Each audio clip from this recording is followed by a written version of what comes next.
Good morning, Transit. Hey, I want to welcome all of you guys to Transit Online. If we have never met before, my name is Matt, and I want to say a huge welcome to all of you guys for joining us in Transit this morning, especially if this is your first time tuning in today.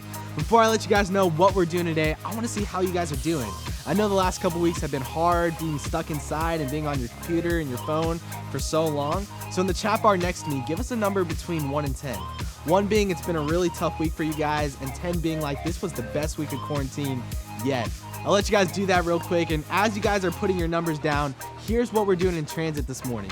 In just a second, I want to give away some prizes for a couple of you guys. Then we will listen to the best band in all of the land. Our very own North Point band will lead us through a couple of songs. Then Klein Thompson, one of our small group leaders, will be up for our series called I'm In.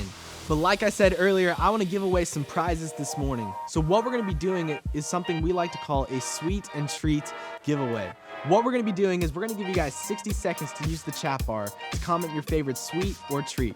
Meaning this could be your favorite candy, soda, cookies, ice cream, whatever comes to your mind. And our team will pick 3 people who will win those treats, and we will be delivering those to your doorstep this coming Tuesday. So you guys could be the lucky winner, and we're going to get started in 3, 2, 1, comment.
Okay, you guys can go ahead and stop commenting. Those are lots of diverse sweets and treats on there. And to our winners, we will be reaching out to you guys today to let you know that you guys won. So make sure you keep an eye out for a text or a DM from the Transit team. A couple of announcements for you guys before we turn it over to the band. The first one is we want to make sure you guys stay up to date on all things Transit. So if you're not already, follow us on Instagram at transit_MP. Second, if you want to see what our team is up to and all the fun that we're having during this time, follow us on TikTok using the same username at transit_MP. We're going to be doing a lot of things for you guys on Instagram and TikTok, but for right now, what we're going to be doing is we're going to turn it over to Jamie Taylor and the band, who's going to be leading us through a couple of songs. The words will be on the screen if you guys want to sing along at home.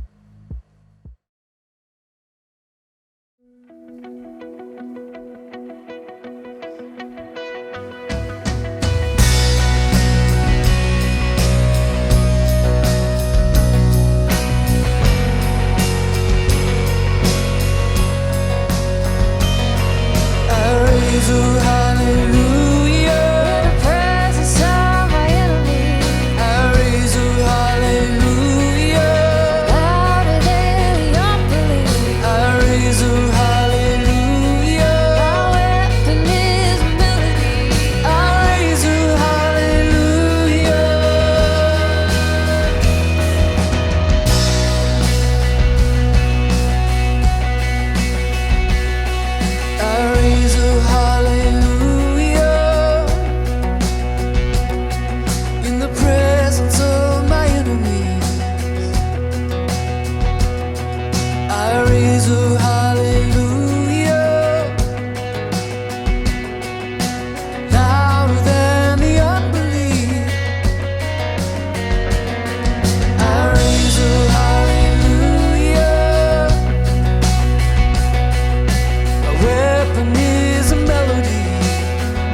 Let the key of my heart be the mountain where I run, the fountain I drink from.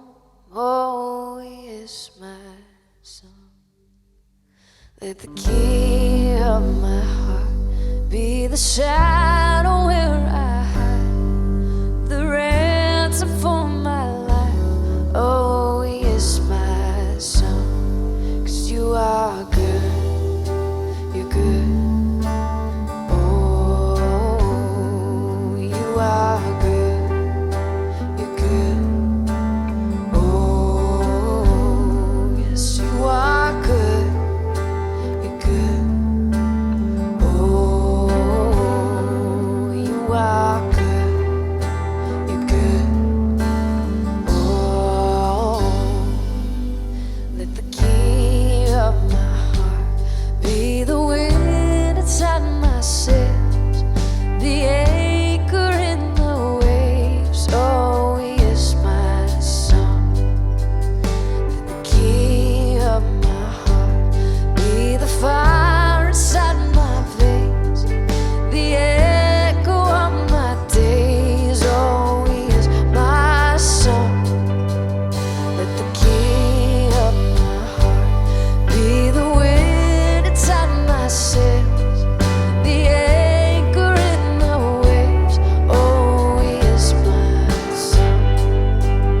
Let the key of my heart be the fire inside my veins, the echo of my days. Oh, He is my song.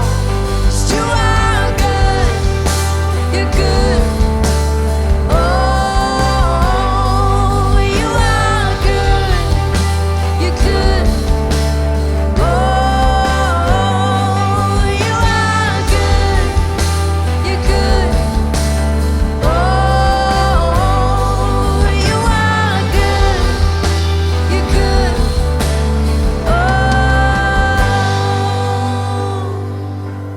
you're never gonna let me down. You're never gonna let me down. You're never gonna let me down.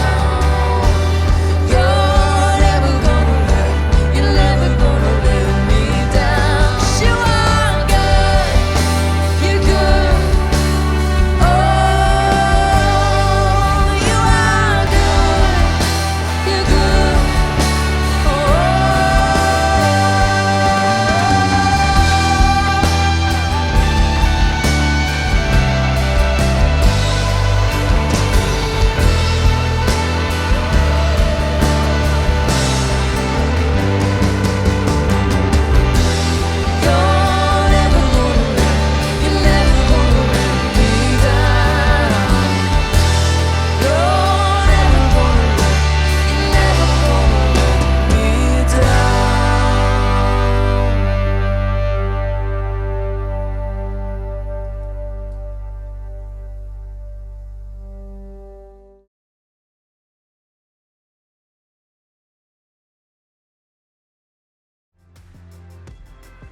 Before we turn it over to Klein, I have one announcement for you guys to keep you guys updated on all things transit.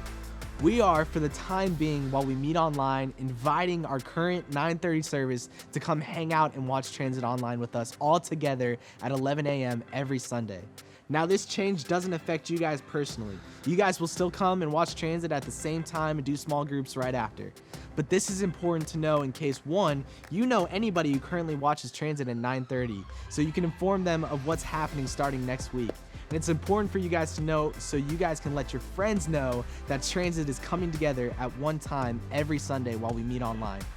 Nothing is changing about your transit experience. Your small group and all of that is staying the same. But starting next week, we're going to have our friends from the 9:30 service come and hang out with us. And guys, I could not be more excited that next week we're coming together as one transit family. So invite some friends, let everybody you know what's going down next week. And I can't wait to see everyone at 11 a.m. Now, without further ado, one of the coolest people in the entire world, Klein Thompson, will be up for part 3 of our series, I'm In.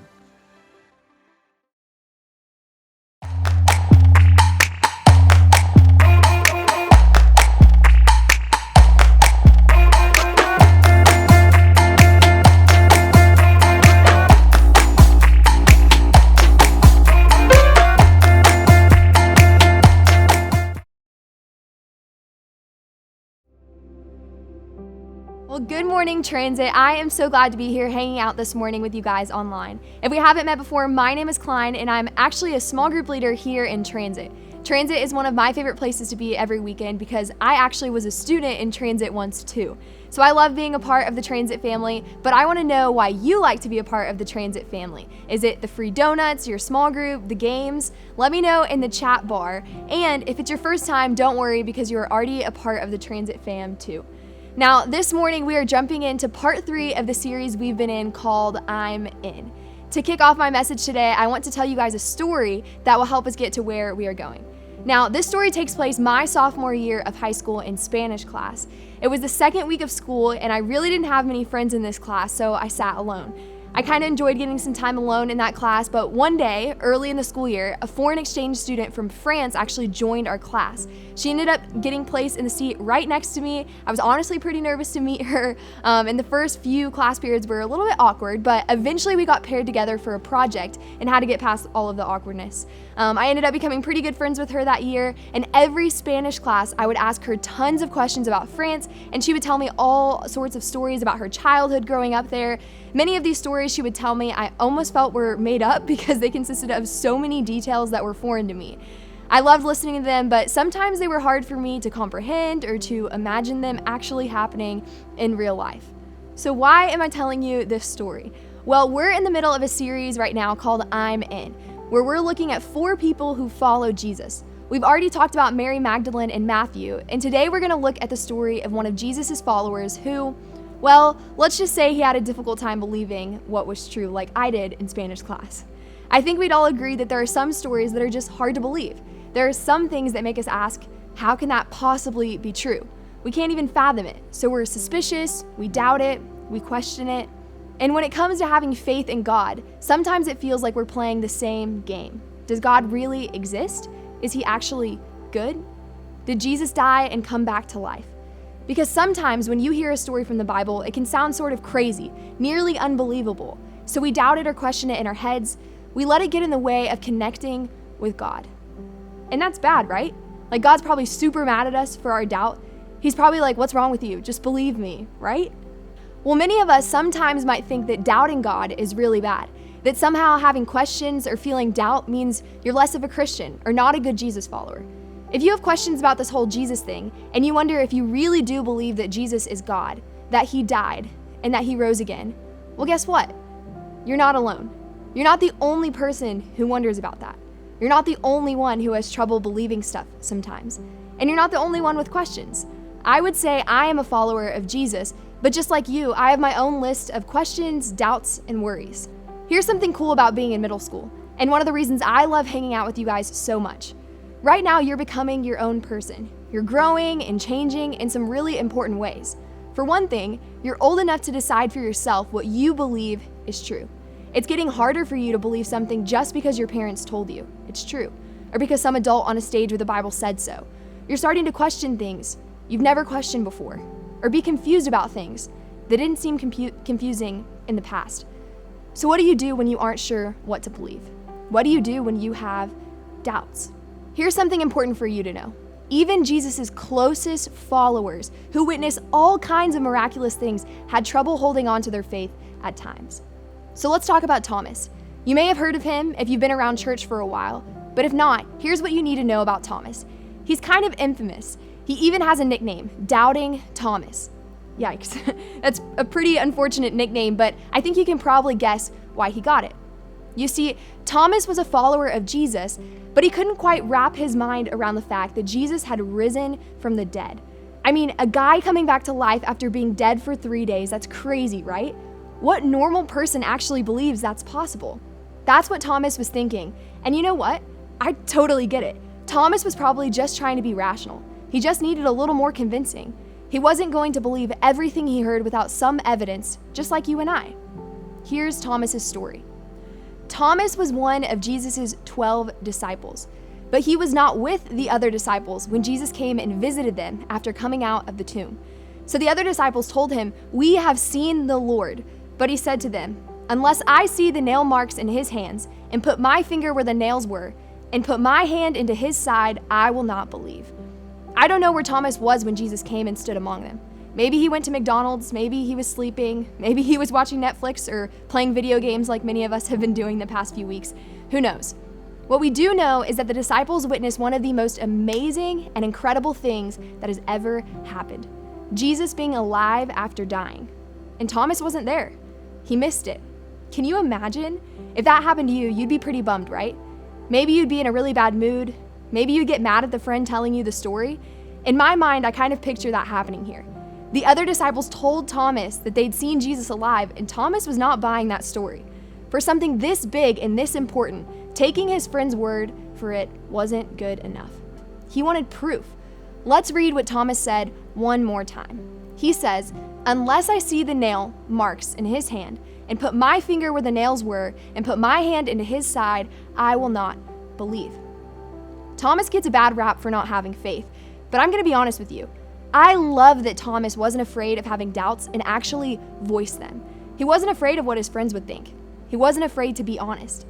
We don't know exactly how the other disciples responded to Thomas in this moment, but we can see that they didn't turn their backs on him. They weren't threatened by his doubts, because look at the very next verse. It says, "A week later, his disciples were in the house again, and Thomas was with them."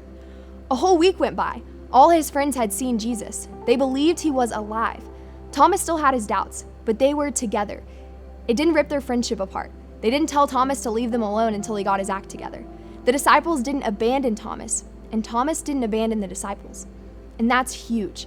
Some people who had doubts or questions about God might have been afraid that they disqualified themselves from being associated with Jesus or his followers during this time period. But Thomas didn't see it that way. Thomas had decided to be in with Jesus. And here's the thing. When you're in with Jesus, you say yes even when you doubt. You aren't disqualified from being a part of his family because you have a list of questions. But continuing with our story, a week after Jesus had appeared, guess what happened? Though the doors were locked, Jesus came and stood among them and said, "Peace be with you." Then he said to Thomas, "Put your finger here. See my hands. Reach out your hand and put it into my side. Stop doubting and believe." Thomas said to him, "My Lord and my God." Jesus showed up in front of Thomas. He proved to Thomas once and for all that he was alive and well. Now Jesus didn't have to show up for Thomas. He could have just expected Thomas to believe without any more proof. He could have left Thomas hanging and wondering and doubting, but he didn't. Instead, Jesus showed up in the midst of Thomas's doubt. Then Jesus told him, "Because you have seen me, you have believed. Blessed are those who have not seen and yet have believed." Here's what I want you to see. Doubt isn't a bad thing. There's so much about faith in Jesus that's difficult to wrap our brains and hearts around, and we don't have the luxury of seeing Jesus in our living rooms with our own two eyes. It's hard to have faith sometimes. Even Thomas, one of Jesus' closest followers, doubted him, and Jesus showed up for him anyway. That should give you hope that regardless of your doubts and worries, you can still be in with Jesus, that he still wants you to be a part of his family, doubts and all. So what do you do if you have doubts about this whole Jesus thing? Well, here's what Thomas did. Number one, he was honest. Thomas had the courage to be honest and to openly talk about what he didn't understand and believe. He wasn't afraid to ask his difficult questions and to push back on the disciples. Number two, Thomas stayed close. He stayed in community with the rest of Jesus' disciples. They didn't fight about it. They didn't disband or fall apart. They stayed together. Thomas knew that the other disciples were for him and his relationship with Jesus, and they stood by him through his doubts. And number three, Thomas waited. Thomas didn't walk away from Jesus. He waited and hoped for an answer, for resolution, and for the chance to see Jesus with his own two eyes. For Thomas, that week of waiting and doubting and questioning had to feel like an eternity, but he waited anyway. So why? Why did Thomas decide to be honest, to stay close, and to wait even when he doubted? Well, I think it's because Thomas believed that when you're in with Jesus, you say yes even when you doubt, that you can still be a part of God's family, even when you have some questions with you. You don't have to have all the answers to trust in the sacrifice Jesus made for you. just like Thomas. I don't know where you are at right now. Maybe you've got a ton of questions, or maybe you feel like trusting God is actually pretty easy at the moment. But if you're doubting right now, I want you to be honest about your doubts. Find someone you trust, maybe your small group leader, and voice those doubts to them. Then stay close to them. Stay in the community, your small group, and wait for Jesus to show up for you. If you're tuning in today and would already call yourself a Christian, remember what it was like when you first said yes to Jesus. Remember why you first believed, why you first trusted him, and why you first said, I'm in. Hang on to hope and trust and faith, because remember, when you're in with Jesus, you can say yes, even when you doubt. As you head to small group, think about this question. What is your biggest question or doubt right now when it comes to your faith? Now let's pray. Dear God, I just want to thank you so much for Transit this morning and our amazing small groups and students that we have tuning in right now, God. I just pray that you can continue to remind us throughout this week that even when we have doubts and questions and worries, God, that you still love us and that we can still be a part of your family forever. God, I pray that we can have an incredible week, an incredible time in small groups this morning. Pray this all in your son's name. Amen. All right, guys, now you can head over to Zoom with your small groups.